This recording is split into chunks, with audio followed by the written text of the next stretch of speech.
그러나 그날과 그 시간은 아무도 모른다. 하늘의 천사들도 아들도 모르고 아버지만 아신다. 너희는 조심하고 깨어 지켜라. 그때가 언제 올지 너희가 모르기 때문이다. 그것은 먼 길을 떠나는 사람의 경우와 같다. 그는 집을 떠나면서 종들에게 고난을 주어 각자에게 한 일을 맡기고 문지기에게는 깨어 있으라고 분부한다. 그러니 깨어 있어라.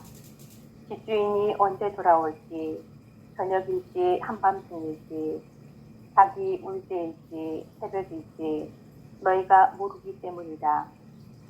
주인이 갑자기 돌아와 너희가 잠자는 것을 보는 일이 없게 하여라. 내가 너희에게 하는 이 말은 모든 사람에게 하는 말이다. 깨어 있어라. 영성생활의 가장 핵심이 깨어 있는 거거든요. 깨어 있으라는 말은 이것이 정리되어 있지 않으면 이 깨어 있음이 우리 삶 안에 형성되지 않다는 얘기는 잠자고 있다는 말이잖아요. 영적으로 자고 있다는 거. 지금 깨어 있다는 말은 살아 있다는 말이잖아요. 하느님의 생명으로 살아 있는 거거든. 그래서 깨어 있다는 말 자체가 우리는 늘 들었던 얘기이긴 하지만 어떻게 깨어 있는 삶을 살 것인가에 대해서는 우리 삶 안에 실감나지 않는 부분들이 종종 있어요. 그런데 오늘 이 복음 말씀은 그렇게 얘기합니다. 이 세상에서 가장 분명한 것은 하나 있습니다. 가장 분명한 거 하나, 그리고 불분명한 거 하나씩 있어. 가장 분명한 것은 살아있는 모든 것은 반드시 죽는다. 필생필사 하는 것이 너무나도 분명한 사실이고, 가장 불분명한 사실은 그 살아있는 것이 언제 죽는 날이 언제인지는 가장 불분명한 사실이지. 아무도 알 수 없는 사실. 여기서 예수님께서도 모르고 오직 하느님 아버지만 아신다고 하는 그날과 그 시간을 죽는 날로, 몸뚱아리가 죽는 날로 알아들어서는 한 가지만 아는 거예요. 진짜 죽는 것은 내가 따로 있다는 이 생각이 죽는 것이 진짜 죽는 거야. 몸뚱아리 죽는 것은 그냥 실제로는 죽는다는 얘기. 그래서 우리 신앙인들은 몸뚱아리가 죽기 전에 내가 따로 있다는 이 생각이 죽어야 비로소 하느님 안에서 깨어있는 삶을 사는 것이다. 이렇게 말할 수 있어요. 그래서 몸뚱아리는 낡은 몸이잖아요. 낡은 몸을 새 옷을 갈아입는 것을 죽는다고 그래. 사람의 몸은 그가 이 세상을 사는 동안에 입는 옷에 불과해. 그래서 누구나 때가 되면 낡은 옷은 새 옷으로 갈아입어야 해. 그 새 옷은 자기가 낡은 옷을 입고 한평생 살면서 만든 옷이 새 옷이 되는 거예요. 그래서 주인공은 내 옷이 아니라 나여 나 자신이 새 옷인 거예요. 나 자신이 바로 이 새 옷으로 드러나는 거거든요. 새 옷으로 갈아입어라. 항상 깨어 있어라. 이 말은 나로 살아라 말이에요. 나답게 살아라 이런 뜻이에요. 지금 있는 그대로 이 순간순간 나로서 살아라 이런 거죠. 내 몸이 죽는 것으로 사람의 아들이 영광에 쌓여오는 것을 보지는 못할 거다. 네가 반드시 죽어야 한다. 그런 뜻으로 내가 죽는 날, 그날 그 시간을 묻는다면 대답은 다 제 몸이 죽는 것하고 제가 죽는 것이 어떻게 다릅니까? 라고 사람들은 물을 거예요. 몸이 죽는 거하고 나 자신이 죽는 거하고 어떻게 다른가? 내 몸이 죽는다는 말은 아직 온전히 벗어나지 못한 거예요. 생사가 따로 있다는 이 생각으로부터 벗어나지 못한 거예요. 그런데 내가 따로 없다, 내 나를 완전히 내려놓으면 생사 자체가 없어지는 거예요. 죽고 삶이 없어. 왜냐하면 영원한 생명으로 사니까. 이게 진짜 죽는 거거든요. 그래서 죽어야 산다는 말이 바로 그리스도교의 핵심 언어거든요. 네가 따로 있다는 이 생각이 죽어야 네가 영원한 생명으로 다시 사는 거다. 그래서 100번 뉘우치고 회개해도 물과 성령으로 다시 나지 않으면 너희는 하느님 아버지께 갈 수 없다라는 말이 바로 그 말이에요.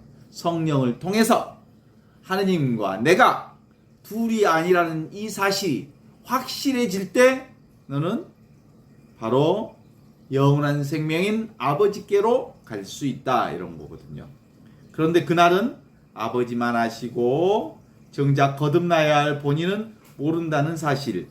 그러니까 잠들지 말고 깨어 있으라는 말씀하고, 이게 사람들은 잘 이해가 안 되지만 잠들었다가도 주인이 와서 깨우면 되지 않겠소 라고 말하지만 실제로 내가 이미 깨어있다는 사실을 아는 것, 그것이 진짜 깨어있는 거야.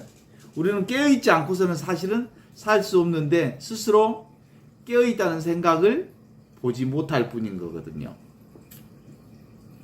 그래서 하느님께서는 우리에게 큰 일을 맡겨주셨죠. 죽는 날까지 바로 깨어 살기를, 깨어 산다는 사람들은 늘 하느님 안에서 성령으로 거듭나야 깨어난다고 하는 말이니까 그건 다른 말이 아니죠.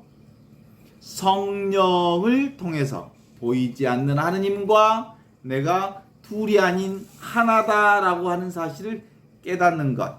지금 여기 이 순간 내가 둘이 아닌 하느님과 하나로 살고 있음을 깨닫는 것. 이것이 바로 깨어 있는 거거든요. 이게 이 깨어 있음이라고 하는 건 특별하지 않아. 지금 내 생각으로 살고 있다. 내 생각이 살고 있는, 이건 실제로 사는 게 아니요. 실제로 있는 게 아니에요. 허상이지, 허상. 그림자지, 물결이지. 내가 보는 것들은 다 물결이고 내가 경험하는 것들은 다 물결이지. 나의 물결이지. 물결은 영원하지 않고 그림자일 뿐이고 생각이 만들어낼 것 뿐이라고 하는 것을 알게 되면 비로소 나만 있다라고 하는 사실을 알게 되고 하느님만 있다는 사실을 알게 되고 하느님의 성령만 있다는 사실을 알게 되는 그것. 그게 바로 깨어있음이죠. 그래서 깨어있는 사람들은 이제 더 이상 생각에 속지 않지요. 그날이 오면 그동안 잠들어 있든 깨어 있든 그 모든 게 다 아무것도 아닌 것으로 된다라고 하는 거거든요. 더더구나 그날이 언제인지 아버지만 아신다는 말은 거듭나는 자아의지와 노력으로 이루어지는 게 아니라는 뜻을 담고 있어요. 참된 깨달음은 깨닫는 게 아니라 깨달아지는 거예요. 성령께서 우리에게 주시는 선물이거든요. 접시꽃이 피우는 것은 접시꽃이 아니에요. 하느님께서 그 접시꽃을 피워주시는 거거든요. 그러나 지금 아직 거듭나지 못한 사람들은 자기 삶을 자기가 사는 줄 알아요. 사실은 내가 사는 게 하나도 없어. 내가 애써 사는 것도 하나도 없고 내가 숨 쉬는 것도 내가 숨 쉬는 게 아니요. 아침에 일어나는 것도 내가 일어난 게 아니요. 내가 밥을 먹는 것도 내가 밥을 먹고 내가 밥을 소화시키는 게 아니요. 다 저절로 소화되고 저절로 숨 쉬고 저절로 움직이고 그런 거죠. 만일 내가 숨을 쉰다고 생각한다면 잠을 잘 수가 없지. 잠잘 때도 계속 숨 쉬어야 되니까. 근데 잠은 자는데도 숨은 쉬어져. 그 말은 저절로 숨이 쉬어진다는 말이거든. 그러니까 내가 애써서 사는 일이 하나도 없어. 모든 게 다 저절로 이루어지는 저절로의 삶을 내가 살고 있다는 것을 아는 것. 그래서 나라고 하는 건 근본적으로 따로 있지 않고 저절로 사는 이것으로 사는 내가 나를 살려주고 있는 거거든요. 그죠? 내 몸에는 몇 개 문이 있냐면 눈, 귀, 코, 혀, 살갗 이렇게 5개의 문이 있는데 거기다가 생각까지 합치면 6개의 문이 있다고 그래. 거기에는 문지기를 두어서 드나드는 것을 잘 감시하라고 해서 하느님의 성령께서 우리에게 귀에 들린다 해서 아무 소리나 듣지 말고, 눈에는 보인다고 해서 아무 것이나 보지 말고, 손에는 잡힌다고 해서 아무 것이나 잡지 말고, 입에는 먹힌다고 해서 아무 것이나 먹지 말고, 특별히 입의 경우에는 입에서 나온다고 해서 아무 말이나 내뱉지 말고, 무엇보다도 생각을 조심해야 한다 라고 성령께서 우리의 생각을 지켜주시죠. 그래서 늘 우리는 깨어 산다라고 하는 말은 내가 사는 게 아니라 내 안에서 그리스도께서 사심을 알아야 한다. 이게 진짜 깨닫는 의미라고 하는 것을 오늘 마르코 복음을 통해서 얘기하고 있는데, 정말 그러려면 항상 깨어 있어라 라는 말이 세상이 따로 있고 내가 따로 있는 게 아니고 내가 있기 때문에 나를 통해서 세상이 드러나 있다는 사실을 아는 거예요. 객관적인 세상이 있지 않아. 객관적인 세상이 있는 게 아니고 내가 세상을 만들어가는 거예요. 내가 형제를 만들어가는 거고, 내가 동생을 만들어가는 거고, 내가 아이들을 만들어가는 거고, 나의 물결들이지 그들이 따로 있지 않아. 나의 또 하나의 물결들이, 그런데 그것이 따로 있다고 생각하면 따로 있는 그것과 따로 있는 내가 서로 부딪혀, 서로 갈등이 생겨. 그래서 마음이 힘들고 어려워져. 그러나 따로 있지 않다. 객관적인 세상이 따로 있지 않고 나만 있다. 하느님만 있다. 오직 이 의식만 있다. 자각하는 자각만 있다 라고 생각하면 오빠도 누구요? 내가 만들어낸 오빠고, 아버지도 어머니도 그리고 친구들도 이 세상도 내가 어떻게 생각하느냐에 따라서 오빠는 그런 오빠가 되고 그런 아빠가 되고 그런 친구가 되고 그런 세상이 되고, 내가 아름다운 마음으로 세상을 보면 세상이 아름다워. 내가 오빠를 한심한 사람으로 보면 오빠는 한심한 사람으로 창조되는 거고, 내가 아빠를 무능한 사람으로 창조하면 무능한 사람이 되고, 내가 아빠를 달리 뭐라고 창조할 수 있잖아. 아버지 성실하신 분, 정말 고마우신 분, 이렇게 창조하면 그렇게 창조가 되는 거거든. 그러니까 나밖에 없어. 누구 탓을 할 리가 없는 거지. 그래서 사람들은 이 세상을 살면서 얽혀지고 관계를 맺고 그 관계 속에서 서로 살게 되는 거거든요. 그 관계가 내 생각과 역행하면 벌써 갈등이 일어나잖아. 어째 오빠는 저럴까? 충돌이 일어나고. 그런데 실제로는 다 그거 허상이거든. 내가 생각이 만들어낸 거거든. 그래서 내 생각이 나를 속이고 있구나 라는 것을 알면 그 속이고 있는 생각에 내가 말려 들어가지 않지. 내가 다시 창조하지. 오빠는 오빠의 사정이 있지. 그래서 오빠는 내가 만들어가는. 그래서 기본적으로 이 세상, 객관적 세상이라고 하는 건 물결이잖아. 물결, 눈에 보이는 것은. 그 물결은 물이 출렁거려서 물결이 있는 거지. 물 없이 물결은 없다라고 하는 사실을 안다면 물결에 우리가 휘둘릴 이유가 없는 거지. 특별히 이 깨달음을 공부하는 이 영성 공부는 큰 일이 일어날 때 그 영적인 깨달음이 내가 어느 상태인가가 분명하게 드러나지. 실질적으로 온갖 일들이 벌어져. 큰 일들이. 그런데 그것들이 물결인 줄 알고 누린 나는 그 물결의 출렁거림에 같이 출렁거리지 않으면서 그 물결을 정확하게 보지. 그러니까 이 물, 나라고 하는 것이 분명해지면, 하느님이 내 안에서 분명해지면, 이 물이 내한테 분명하게 자각되어지면 태풍이 일어나든 해일이 일어나든 온갖 일이 일어나든 바람이 불든 비가 내리든 상관없이 고요하고 그리고 조용하게 지켜볼 수가 있어. 지켜보는 나니까. 지켜보는 것이 나니까. 그 자리가 바로 쉴 수 있는 자리에서 물결들을, 태풍들을, 해일들을, 바람들을, 비바람들을, 온갖 변화들을 다 볼 수 있으니까. 태풍의 눈자리는 조용하다고 그러잖아. 그 자리에서 보는 거예요. 그게 바로 안방 체험이 안방 체험. 하느님 체험. 그래서 어떤 분별이라고 하는 건 우리 세상 온갖 얘기들 중에 다 있잖아. 분별이라고 하는 게 얼마나 많아. 분야도 많고 과학의 분야도 아주 많은 분야들이 있고 문학으로 봐도 수많은 장르가 있고 영화도 바로 뭐 다큐멘터리, 코미디 뭐 수많은 장르가 있지만 그 온갖 장면들이 다 어디서 일어나는 거냐면 지금 나라고 하는 이 나에게서 일어나는 장면들이지. 나 없이는 도대체가 세상은 있을 수가 없어.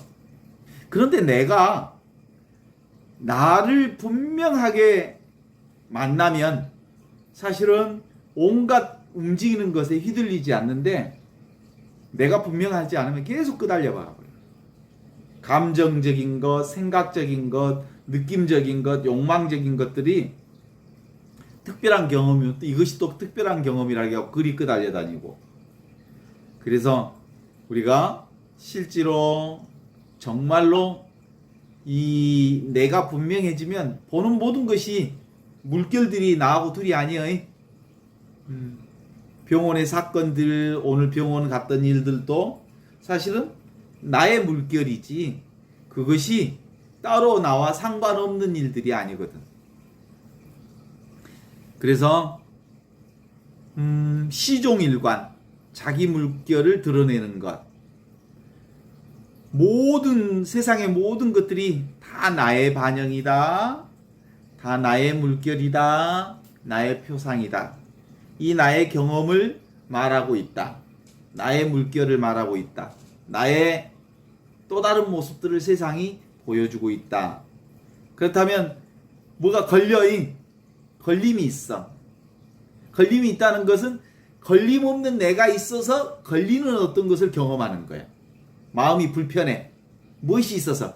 불편하지 않는 내 마음이 있어서 불편한 마음을 경험하는 거야. 그러니까 실제로 온갖 것을 다 경험할 수 있어. 괜찮아.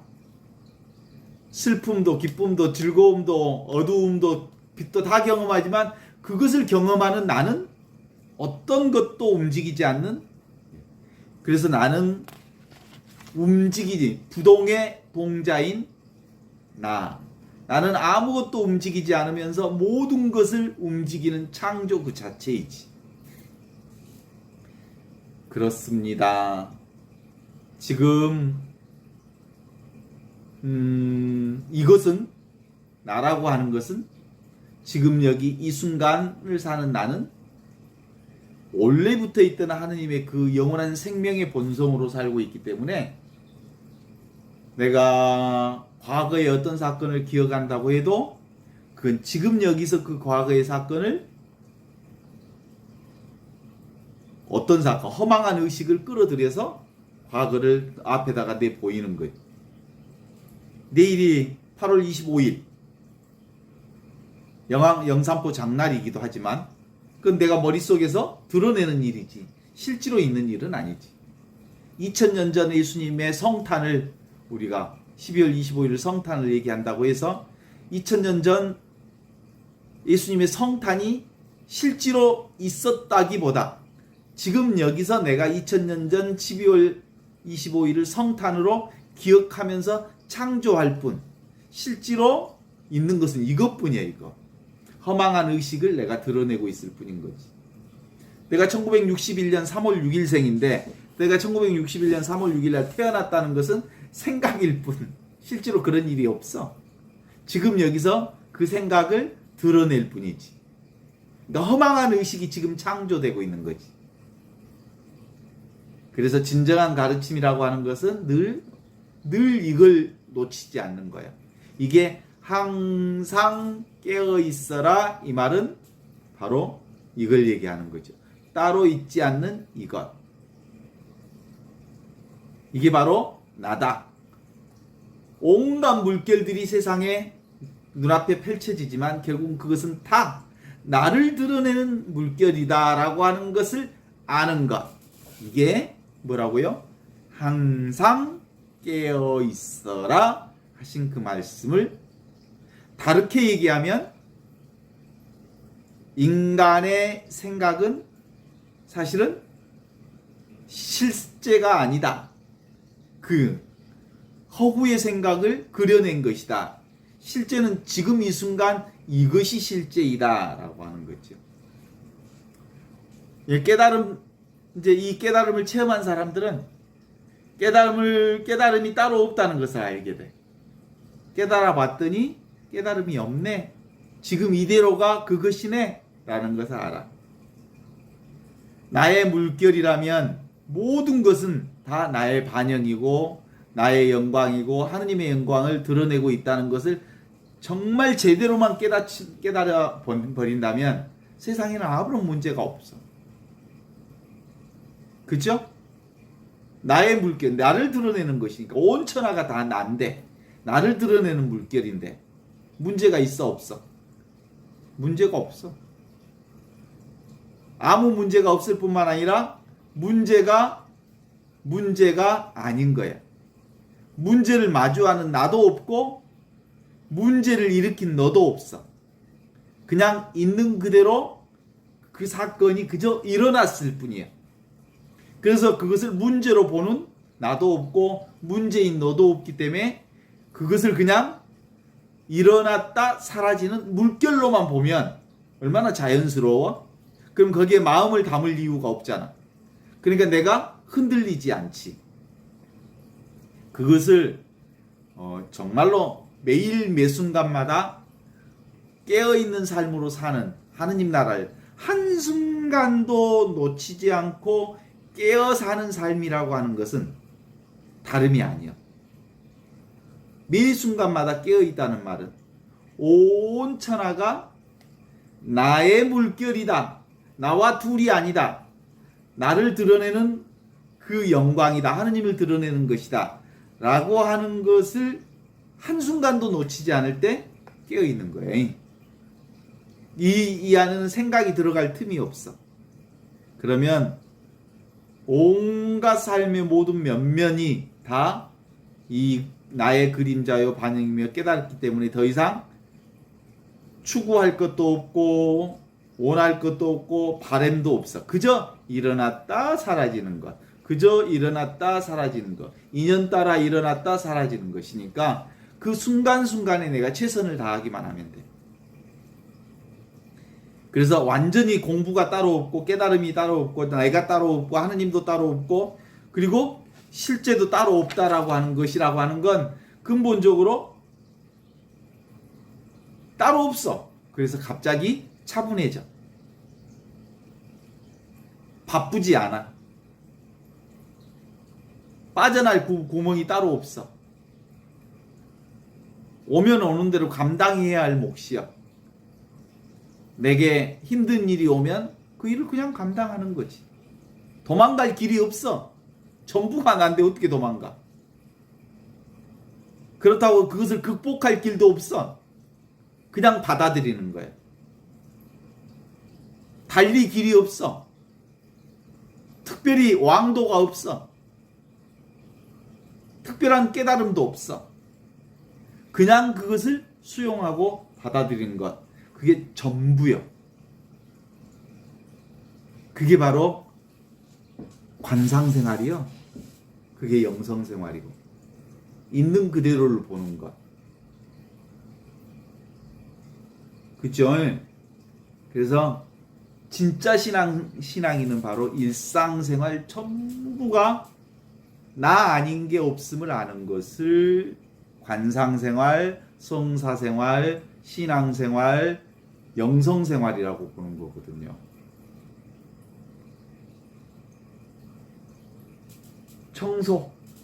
청소할 일이 있으면 청소하고, 잠잘 일이 있으면 자고, 운전할 일이 있으면 운전하고, 설거지할 일이 있으면 설거지하고, 지금 경험하는 그 모든 것이 나와 둘이 아닌 하느님 나라와 한치도 떨어져 있지 않는 나의 삶 전반, 나를 한치도 털 수 없는 내 삶 전부가 그건. 그래서 이제 우리는 물결과 물을 구분하지 않는, 그래서 보이는 온갖 것이 나구나. 이거 마우스 이거 하나만 봐도 이것도 나요. 내가 보는 거지. 나하고 관계를 갖는 것이니까. 그래서 매어 있지만 않으면, 눈에 보이는 것에, 눈에 보이는 물결에 내가 머물러 있지만 않으면, 물질, 돈에 달라붙어 있지만 않으면 그냥 이것으로 사는 거야. 이것으로, 물로 사는 거야. 하느님으로 사는 거고, 이 나로 사는 거고, 나답게 사는 거고. 그러니까 나답게 살지 못하는 이유는 뭐예요? 눈에 보이는 물결에 이리 끌려다니고 저리 끌려다니니까 나답게 못 사는 거지. 어디도 출렁거리지 않으면서 온갖 출렁거림을 다 볼 수 있는 눈. 이게 깨어있는 사람의 용감한 모습이지요.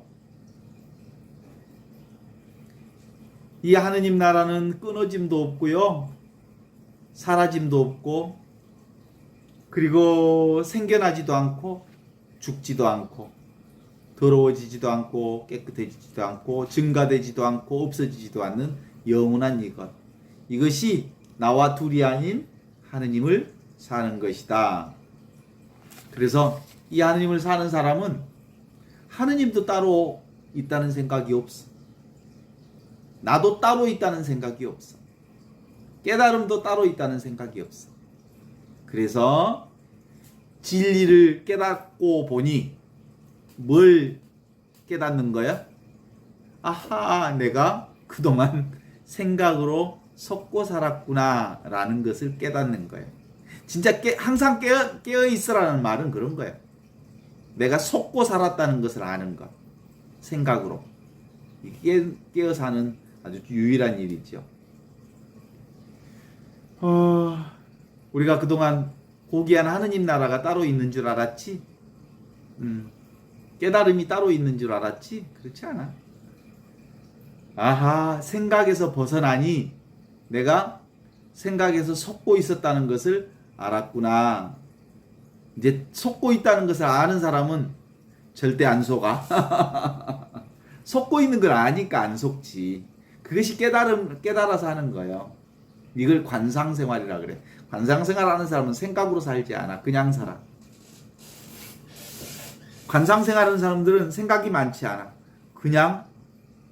그냥 마주하는 거예요. 왜냐하면 생각이 다 허상이고 거짓말이고 라는 것을 알기 때문에 더 이상 속지 않아. 그래서 그 관상생활하는 사람들은 다 알아. 뭐 어떻게 알아? 내가 살고 있는데 그 내가 하느님으로 살고 있다는 걸 알아. 그래서 내가 사는 게 아니고 뭐요? 하느님이 살기 때문에 뭔가 것이 걸림없이 저절로 이루어진다는 걸 알지. 늘 그런다니까. 정말로 내가 사는 줄 알지만 내가 사는 거 없어. 내가 숨을 쉬나? 내가 숨 쉬나? 내가 숨을 쉬면서 산다고 생각하면 잠잘 때도 열심히 숨 쉬어야지. 근데 잠은 잠대로 자는데 숨은 쉬어져. 그 말이 뭔 말이야? 나를 살리고 있는 그것으로 살지 이 몸뚱아리로 살고 있지 않다는 게 너무 명백하거든. 그래서 우리는 오늘 또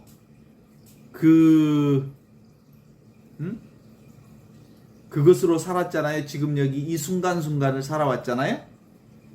오늘은 제가 되게 기분이 좋았거든요. 치과에 갔는데 무섭지도 않고 치과 하면서도 웃고 치과에서 할 수 있었는데 모르겠어요. 왜 그랬는지 모르지만 기분이 좋았어. 기분이 좋은 것을 알아차리는 이것이 있었어. 기분 좋은 놈은 따로 있는 놈이고 기분 좋은 것을 알아차리는 내가 있다고. 그렇죠? 그래서 나와 분리감, 늘 우리가 나와 내가 따로 있다는 이 분리감에서 나와 보고 있는 내가 분명해지면 이 분리된 나한테 속지 않게 되지. 보통은 이제 내가 기분이 좋으면 내가 전체로 기분이 좋은 줄 알아. 기분 좋은 내가 다인 줄 알아. 근데 나는 기분 나쁜 나도 있거든. 근데 기분 좋은 나와 기분 나쁜 나는 이 통째로 다 나라고 하는 거지. 기분 좋은 나만 나는 나가 되는 것은 아니잖아요. 오늘 또 역시 그 하느님 나라의 기쁜 소식은 무슨 소식이요? 내가 하느님과 둘이 아닌 성령으로 하나로 살고 있다는 이 소식. 이게 깨어있는 소식이고 이 소식으로 살면 늘 이미 이 완성된 하느님 나라에서 사는 거다. 이런 얘기를 하고 싶었어요. 톨스토이 소설에 사람은 무엇으로 사는가? 라는 제목의 소설이 있는데 읽어봤을까? 옛날에 한번 읽어보라 그랬는데 사람은 무엇이며 사람은 무엇으로 사는가? 거기 톨스토이가 사실은 그 신비주의 이 영성의 아주 깊은 단계에서 쓴 소설이거든요. 그때 핵심은 그거예요. 사람은 사랑이다. 사람은 사랑으로 산다. 그런 얘기를 하는 거거든요. 왜냐면요, 거기서 그런 얘기가 나와요. 미카엘 천사가 있었어. 그 미카엘 천사는 세상에 내려가서 그 죽어가는 영혼을 하느님께로 천국으로 데리고 오는 임무를 맡았던 거거든요. 근데 딱 데리러 가려고 그랬는데, 이 미카엘 천사가 하느님께 데려갈 영혼이 하나 있었는데, 쌍둥이 어린아이를 갓난 이 엄마를 데리고 와야 된다는 거야. 미카엘 천사가 생각이 생긴 거야.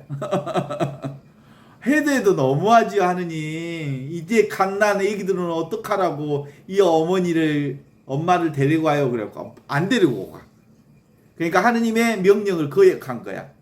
야, 너 왜 영혼을 안 데리고 왔냐? 그래서 하느님한테 항의를 했어. 어떻게 젖먹이를 그대로 놔두고 제가 이 천사의 영혼을 데리고 이 아이의 어머니를 데리고 올 수 있습니까? 그래서 못 데리고 왔습니다. 그래갖고 하느님의 명령을 잘 지키지 못했다고 하느님한테 야단 맞아갖고 날개가 부러져가지고 쫓겨났어. 하늘나라에서. 그래갖고 어디 성당 옆에서 거지가 되어갖고 거지가 되어서 살아. 그렇게 거지가 되어서 살던 미카엘 천사가 거지였던 미카엘 천사가 어떤 가난한 구두쟁이가 수구마로 돌아다녔어. 예산값 받으러. 근데 예산값을 잘 안 줘. 근데 어렵게 예산값을 받아갖고 왔는데 성당 앞에 어떤 거지가 이렇게 누워 있거든. 그래서 이제 그 거지를 데리고 간 거지 집으로. 가난한 마누라는 그 예산값 받아오면 살림을 좀 할까 해서 먹을 거를 좀 사갖고 할까 했는데 인상을 보니까 돈은 못 받아오고 무슨 거지나 하나 더 데리고 온 거야. 그래서 어쩔 수가 없었어. 그래도 마음에 착한 마누라가 밥도 대접해주고 그 거지를 해줬어. 그래갖고 이제 그 미카엘 천사를 그 구두쟁이의 보조로 썼어. 보조로 써가지고 이제 기술을 열심히 배웠지. 어느 날 손님이 와가지고 큰 신사가 부자가 있고 큰 장화를 맞췄어. 이거 주문을 맡은 걸 하면 돈이 좀 되거든. 그래서 이 구두쟁이가 보조 미카엘 천사한테 너 그러면 이 가죽을 좀 다듬어라 해가지고 이렇게 임무를 줬더니 아이 장화 만들 가죽을 슬리퍼 만들 아주 적은 것으로 아주 만들어놨어. 배려버렸어. 큰일 났네. 근데 금방 연락이 왔어. 그 부자가 죽었다는 거예요. 부자가 죽었는데 그 부자가 죽었을 때는 장화를 못 신고 가니까 죽었을 때 신는 슬리퍼를 신고 가야 되니까 그걸 만들어 달라고. 그렇게 해서 그거 만들어 주고, 그리고 그 뒤로 또 손님이 왔어. 손님이 왔는데 무슨 어떤 아줌마가 애기 둘을 데리고 왔어. 봤는데 자기가 맨 처음에 그 데리러 갔던 영혼인데 그 아줌마는 죽고 없어졌는데 그 옆집 아줌마가 자녀가 없었어. 그래서 죽은 아줌마의 두 딸을 잘 키워가지고 아주 훌륭하게 잘 키워서 데리고 온 것을 봤어. 미카엘 천사가 그때서 하느님의 뜻을 알았다. 너는 사람이 무엇이고 사람이 무엇으로 사는지를 알아갖고 와라. 그렇지 않고서는 너는 천상에 올 수 없다라고. 딱 그것이 이게 깨달아지는 순간 밝아졌어. 사람은 사랑으로 살고 사람은 사랑을 가지고 산다. 사랑이 사람이고 사람은 사랑으로 사는 거다. 엄마가 죽었음에도 불구하고 옆집 아줌마의 사랑으로 이 두 딸이 살았다는 것을 알면서 다시 그 천사가, 미카엘 천사가 날개를 얻어서 하늘로 들어갔다는 거 아니에요. 그 핵심 포인트가 뭐겠어? 뭐예요? 인간은 이것으로 살아. 사랑으로 살아. 이 사랑이 뭐야? 지금 여기 이것. 순간순간 지금 여기 이 순간순간 나를 살리는 이 사랑이 나의 삶의 전부다라는 거죠.